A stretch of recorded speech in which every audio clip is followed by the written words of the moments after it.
Even in the street, people, girls, women, they do this when we get on the bus. They did it to me in the cafe. Are people racist here? No, if people were racist, there wouldn't be any Africans living here.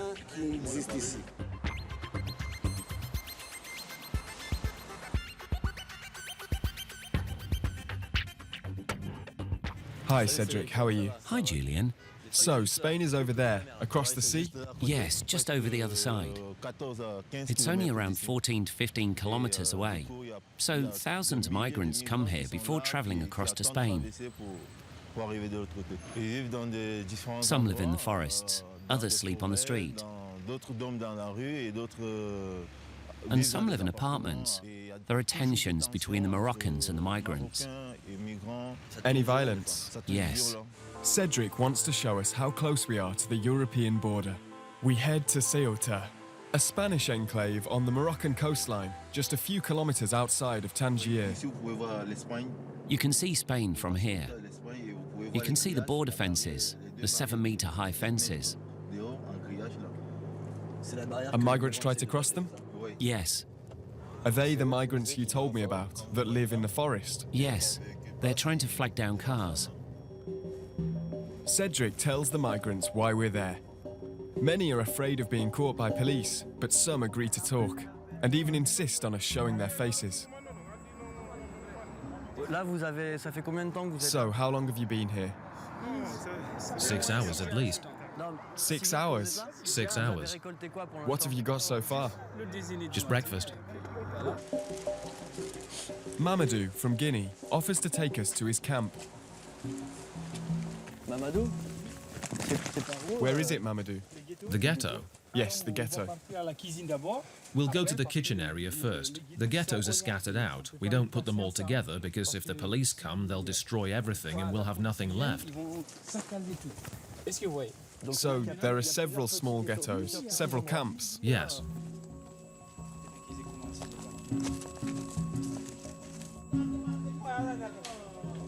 When we get to the camp, we see a lot of migrants are hurt. Have you hurt yourself? Yes, badly. How did it happen? When I was jumping the fence, at the top of the fence. So, you managed to cross the first fence? Yes. And the civil guard brought you back? Yes, back to the Moroccan side. And you were beaten up by the Moroccans? Yes, I still have the wounds.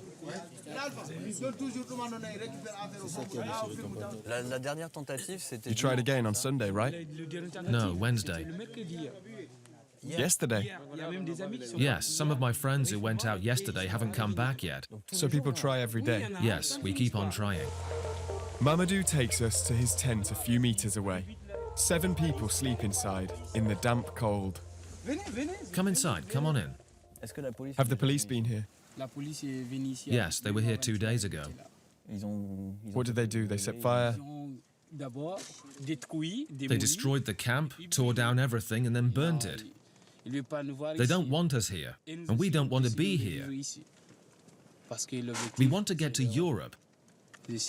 I've tried to cross the border about 14 times. 9 times over the fence and 5 times over the wall. But I haven't succeeded yet. You risk everything to get to Europe. What do you think it will be like there? I'll be treated like a human being, unlike here.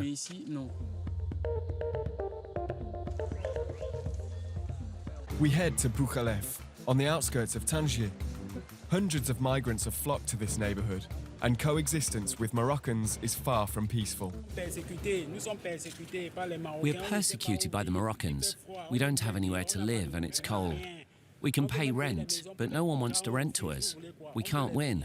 That's the fact of the matter. Even in the street, people, girls, women, they do this when we get on the bus. They did it to me in the cafe. They spray air freshener. Even the bus drivers, they think we don't wash, but we're clean. People shout Ebola, Ebola in the street. They call you Ebola? Yes, in the street, everywhere. Ebola and other things. Do you think there's a racism problem in Morocco? No, no. There's no racism in Morocco? If there is any racism, then there is good reason. Like what? They bother locals. They live together, 9 or 10 at a time. They take over apartments. They just walk into buildings and take over apartments. Any apartment they want. Most of the migrants here squat empty apartments before being forcefully thrown out.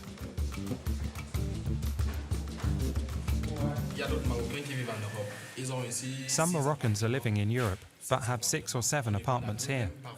We asked if we can rent them, but the owners refuse. They would rather it remain empty than have us live in there. But we kept it clean. When the owner turned up, we admitted we broke in and expected him back one day.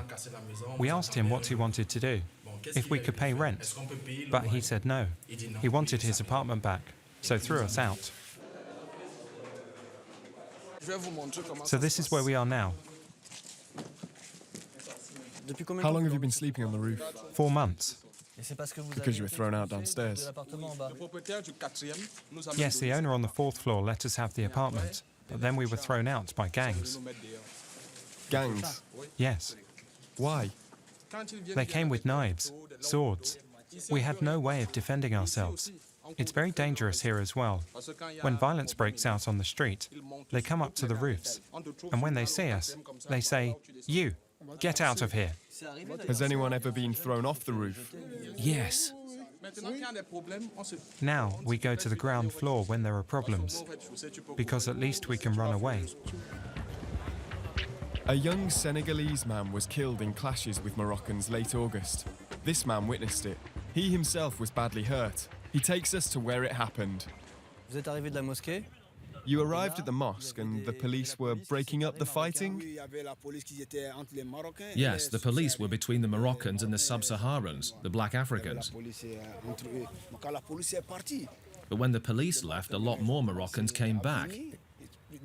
There were more of them than us. I saw it all. So the police just left? Yes, they left, even though the Moroccans had knives and machetes. This is where I was hurt, down here. A Moroccan dropped a 50-kilo bag of glass from the 4th story onto my head.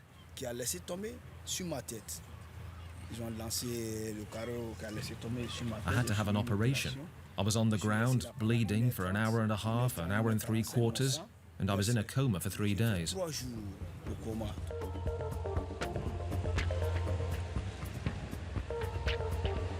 A man approaches us.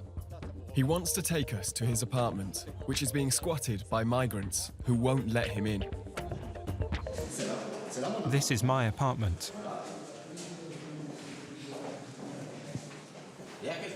There is someone inside, and they won't leave. It's your apartment? Yes, mine. And there is someone inside. Do you have the keys? Yes, but they have changed the locks 3 times. How long have they been there? 2 months. No need to go in. Is it your apartment? No, it's not mine. It's mine. Yes, the other day. The other day I came and asked you to leave, and you didn't. Open up so we can see what state my apartment is in.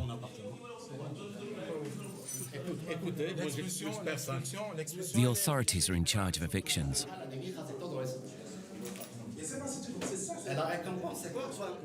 Man up and say to me, "Okay, I'll leave tomorrow. I'll let you have your apartment back." Give me 2 weeks so I can find somewhere else. I've already given you 2 weeks. Why did you choose this apartment? Why here? I've slept on the street, but when it started raining, when winter arrived, I asked a friend if I could stay here. So if an apartment is empty, you think, "Hey, I'll go and live there." So if someone has 2 cars, can I just go and take one? The young man says he's ready to leave and will be gone in 3 days. Why are the Moroccan authorities unable to control the violence in this neighborhood? And on the day the Senegalese man was killed, why did they just leave when it was obvious there was trouble ahead? We went to talk to an activist who campaigns on behalf of undocumented migrants. Do you think it's possible to carry out the attacks that killed migrants without the authorities knowing? No. When you have a mob of people coming to kill one person in broad daylight, I think the police would know about it. So why let them take the law into their own hands? So they don't have to do the dirty work. So the Moroccan government gets locals to do its dirty work. But it seems the European Union is doing the same thing to Morocco. I think Morocco suffers from EU policies, but is also guilty of abuses.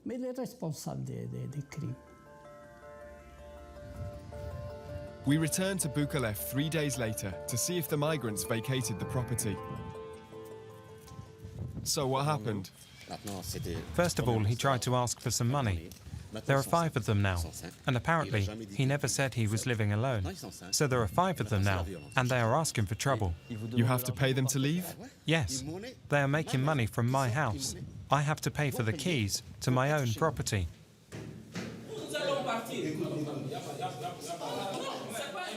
There is nothing to discuss. We have the right to an apartment. We are human beings just like you. You should be looking after us. We are just passing through. The police are to blame. They don't enforce the law. So what will happen? Will Moroccans come and force them out? Yes, but that's the police's job. But what will actually happen? They'll use force. Weary residents barricading themselves inside their own homes. Desperate migrants. Boukalef has become a dangerous and volatile place to live. And yet the authorities are strangely absent.